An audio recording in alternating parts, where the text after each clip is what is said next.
Hello, and welcome to this course on dealing with trauma.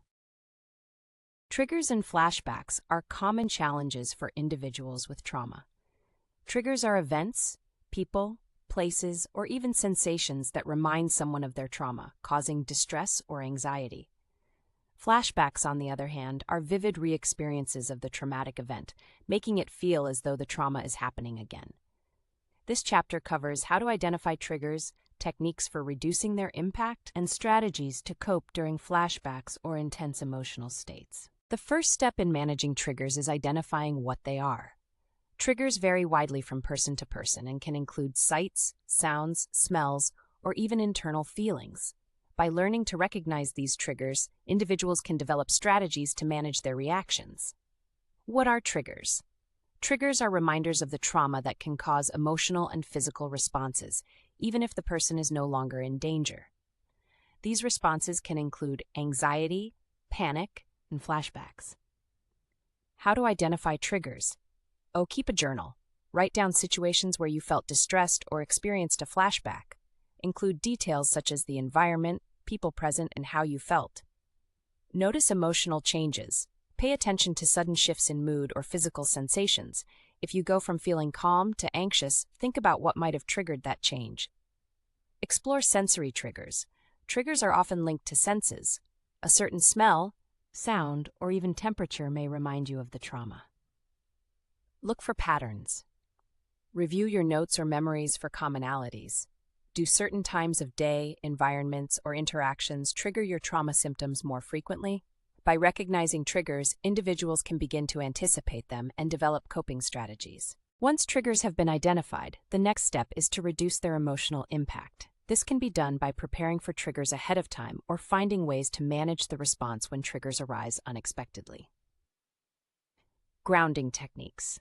Grounding helps individuals stay connected to the present moment when a trigger is activated.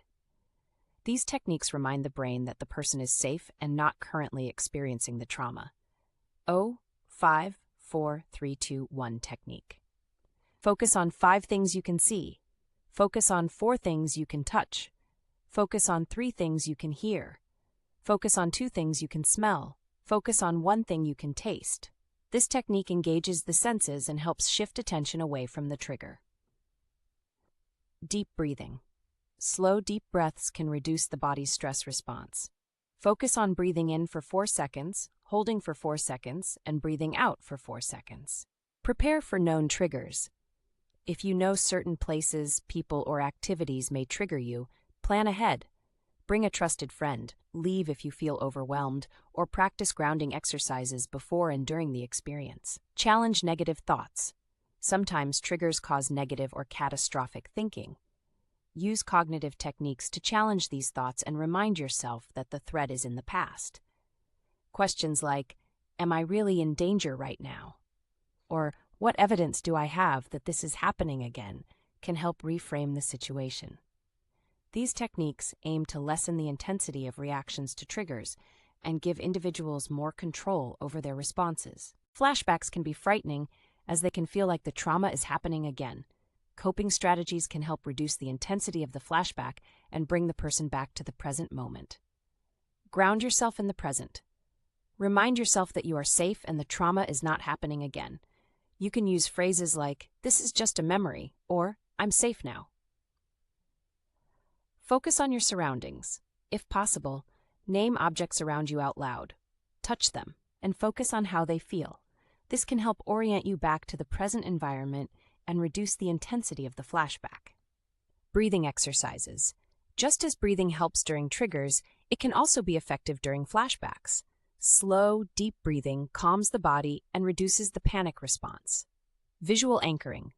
Choose a visual cue, like a photo, an object, or even a picture in your mind that reminds you of safety or calm. When you feel a flashback starting, focus on that anchor to draw your mind away from the trauma. Movement or physical sensation. Some people find that physically moving their body, standing up, walking, or even holding onto something cold like an ice cube, can help break the hold of a flashback. This physical sensation brings attention back to the present reality. Create a safe space. Whether at home or in your environment, create a space where you feel calm and protected. This space can include comforting objects, soft lighting, or items that make you feel grounded. These videos are made possible thanks to our amazing sponsors. Meet anyone for anything on the Introducer app. Whether you're looking for friends, romance, or something in between, Introducer has you covered. Download for free today. Experience a new heaven and a new earth in a virtual paradise and global community.